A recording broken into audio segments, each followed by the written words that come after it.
Hey everyone, me Kevin here. This one company just gave us a warning to the economy, and we've got to talk about it because it reflects what could be happening with the consumer. The lending company is Upstart, but not only are we going to talk about the disaster that just happened with Upstart and what they said about the consumer and banks, which is very important, we're also going to talk about what else is happening in spaces related to this, especially in advertising with YouTube channels. We'll talk about that all in this video. But first, I got to give you a heads up about the guidance. First, they said that they would guide $300 million of revenue for Q2, which they did. However, they just updated us and said, oh, it actually looks like our revenue for Q2 is going to be 24% lower than that. And that serves as a really bad warning sign for what we could expect for earnings coming up. A lot of downward revisions. See, it looks like, in my opinion at least, CEOs and executives were still optimistic that, oh, we'll be fine for Q2 after a decent Q1, some headwinds because of Omicron, but overall a decent Q1. Well, now they're realizing, oh crap, wait a minute, this is bad. We saw it with Target. Remember, Target gave us guidance. Then they're like, oh no, wait, this is worse. Q2 is going worse. And then that was 3 weeks after earnings. So they gave earnings. They're like, everything's great. 3 weeks later, oh God, it's not. 3 weeks later, oh, it's really not. And they had to revise down again. Target had to revise down their guidance twice after giving their first guidance, all within 1 quarter. Like you're seeing sort of a rapid deterioration there, right? The one place you're not seeing a rapid deterioration, though, is in the courses on building your wealth, where people are building their wealth, and what we're doing together is we're adding more value because now is the time to learn and study and build your wealth. Use that expiring coupon code. The price will be going up. We've got an expiration date set, and so make sure you join before that price goes up. But let's take a look in here, okay? So what did Upstart tell us? Upstart tells us here the following. First, they give us the new guidance. They now expect to lose about $30 million in the quarter rather than their near break-even estimate before. But this right here was very interesting. Ignore all my additional notes there for a moment. Just start right here where my laser pointer is. Inflation and recession fears have driven interest rates up. I mean, this makes sense that interest rates have gone up, right? And so the initial thought would be, oh, okay, well, maybe the consumer is just borrowing less, right? Wrong. Consumers are actually putting more money on their credit cards right now. And this is kind of the argument that a firm makes, right? Oh, people are going to spend more money with a firm. Sure, but that does us no good if they're defaulting at higher rates, right? But listen to this. And these inflation and recession fears have put banks and capital markets on cautious footing. Okay, that's a red flag. That's a red flag. Our revenue was negatively impacted by 2 factors equally. First, our marketplace funding is constrained. So let me explain what that means. Upstart is a company that does a bunch of things. They do here, I wrote it down right here too so you could see it in the green box. They do personal loans, car loans, wedding loans. Dude, if you need a loan for your wedding, do not have a wedding. Like, spend it on a little honeymoon instead. Like, weddings are such a freaking ripoff of an industry. Anyway, home improvement loans, medical loans, moving loans, dude, you know, okay. Credit card loans, debt consolidation loans. Like most of these loans are loans that do appeal to a little bit more of a subprime style borrower. The Upstart website says they'll give loans to people with a credit score as low as 300. I didn't even know credit scores went down to 300. There is a Value Penguin. I don't know if they were sponsored to say this, but Value Penguin suggested that the average credit score at Upstart is 700. I don't believe that remotely or quite frankly at all, but whatever. So they're doing these personal style loans. And what they're saying when they say our capital markets are constrained is what Upstart's going to do, and this is their business model, is they give you a loan. Hey, here's a $50,000 personal loan or a $50,000 wedding loan or whatever. They're going to take that loan, bundle it together with, let's say, 10 other people's wedding loans, and then slice it up and sell that bundle or the individual slices to other investors. So that way Upstart makes the loan, they get the customer, they make the loan, they take money and fees for making the loan, they take some kind of fee for actually creating this product for institutional businesses, and then institutions come in and they swoop up these loans. That's the market that buys loans. So think of loans as the product. And this is why in their statement, they're still trying to brag about how good their returns have been in 2020 and how good they've been in 2021 and how we think we're going to target returns in excess of 10% for people who basically take our crappy loans. But the banks and capital markets are like, yeah, you know what? Going into a recession, we don't really want your crappy loans. We are gonna take a little bit of a step back. So this is actually nothing about the consumer saying that the consumer doesn't want to borrow. It's saying that banks are starting to go, yeah, nope, we don't want those risky loans anymore. That's a danger. But not only are banks saying it, Upstart themselves are doing it. Listen to this. So the first concern was the capital markets are constrained. But listen to this. The second concern is we took action to convert loans on our balance sheet into cash. Okay, when you have a loan that somebody owes you, so for example, let me put it this way. Let's say you lent me $50,000. On your balance sheet, you have a loan that says, Kevin owes me $50,000. Well, if we go into a recession and you're like, you know, I'd rather have that cash, you might take that loan and go to, Strongman Personal Finance and go, yo, hey, Strongman, I'll sell you Kevin's loan for $45K. I just really need the cash right now. Strongman might be like, dude, man, we're going into a recession. No thanks. But Strongman, or rather you might be trying to raise that cash because you don't want these loans in this kind of environment. You want cash. You want to raise money.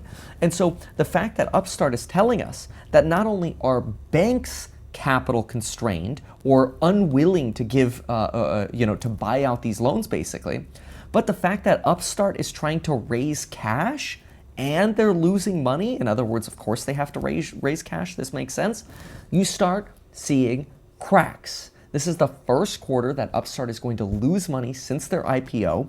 Their stock has absolutely plummeted. You don't want to be in lending companies. You don't want to be in a firm during a recession, right? Just wait for defaults and allowance for doubtful accounts to skyrocket. I think the banks are still going to get tagged holding on to a lot of loans, especially companies like Affirm. So this is a potential liquidity danger. Now, something that you can do is you can look at Upstart's quarter one reports, their quarter one results. And what I would recommend doing, and this is something that we regularly do in our course member live streams, it's so important to do, is you have to look at the balance sheets of these companies. You have to understand that every single quarter, like you can't just do a fundamental analysis 2 years ago and then never look at these balance sheets again. You got to get into the habit of being able to pull these cash flow statements up quickly and being able to know exactly what to look for. And this is one of the big things that I instill in my course members is like, we must teach you how to fish. We must do that together. And then that way everybody can make their own opinions and judgments of a company. So let's look at their statement of cash flows from the last time. And you know what? Let's actually start with even their balance sheet. Because if we jump on over to the balance sheet, we can see if they have risks of potential bankruptcy coming up, right? So in the first quarter of 2022, and usually a company that just IPO'd isn't even close to going bankrupt anyway, they had, let's see here, loans. See right here on their balance sheet? Look at that. They got fat. $600 million worth of loans on their balance sheet. That's almost double what they had at the end of last year. No wonder they want to convert that into cash because they have less cash now than they did. So they have, with restricted cash, they have about $1 billion of cash at the end of the first quarter. They have liabilities of borrowings. Oh wow, they've borrowed about $770 million. They've got payables here of 140. So 140 plus 770, that works out to debt of about $910 million. They've got accounts payable that brings them to 920. I'm not going to consider the lease because that's more of an operating expense. These are accrued expenses. That's fine. That's more operating. I want to know what borrowings are because that's a lot of money. 900. Basically, if you look at it that way, if they have $1 billion of cash minus, watch this, okay? $1 billion of cash minus $920 million of liabilities that they have to pay soon, that works out to $80 million of cash, but they're about to lose 30 mil. Dude, they've only got a couple quarters of cash left. They have to raise money.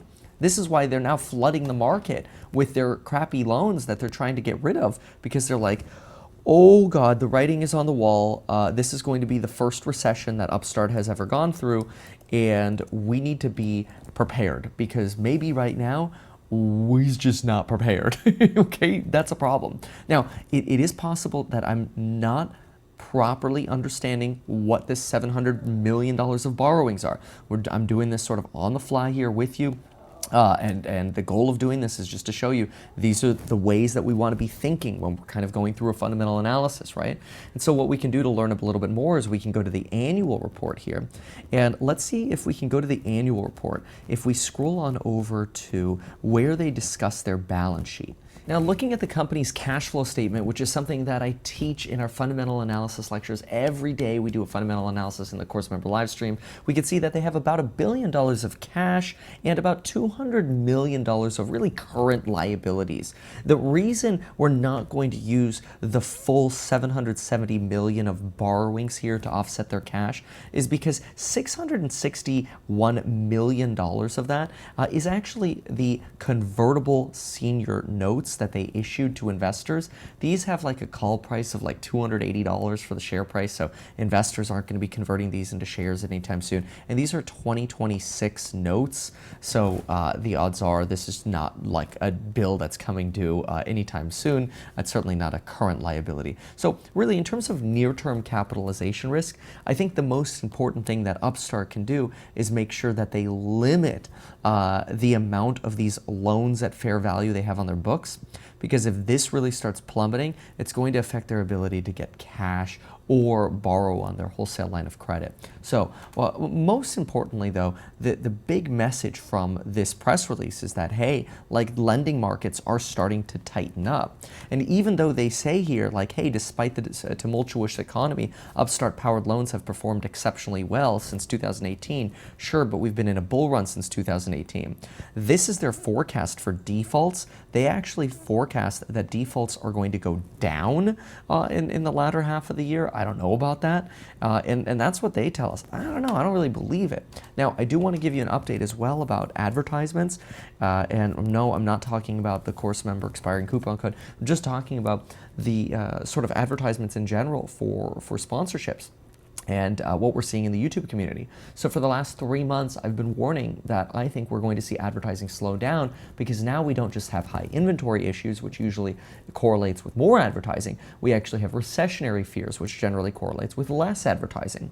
And I had mentioned for the last 3 months, especially to other creators, be careful, get ready, prepare. We're going to see a decline in advertisements. So to be transparent, like last month, we did a whole lot of ads because we didn't think they would be around much longer. And we're already starting to see some of those signs. Companies that were sponsoring last month are saying, hey, we're just pulling out of the creator sponsorship community in general for right now until we assess what's going on with markets. So it's not a surprise, but that's just a warning sign that companies are trying to pull or, rein in their spending. And what happens when one person spends less money? One person's velocity of money, that means there are $5 less circulating through the economy via the velocity of money, right? So this is how you create a recession. Like, all the signs are here for this. That's not to say that, like, oh, this is like massively fuddy or whatever, that we shouldn't be considering buying the dip or whatever. It's just a warning that you should have cash and you should be out of margin. Go buy deals, but don't expect 2022 to be an easy ride whatsoever. And Upstart is giving us a very clear warning about this. And that's why, folks, they're down. What are they down today? They are down 21%. Upstart is down to $26. Folks, they issued those convertible bonds, and I think it was $281. Anyway, thanks for watching. Check out the programs with the expiring coupon code link down below. We're posting new lectures today, and we'll see you soon. Thanks. Bye.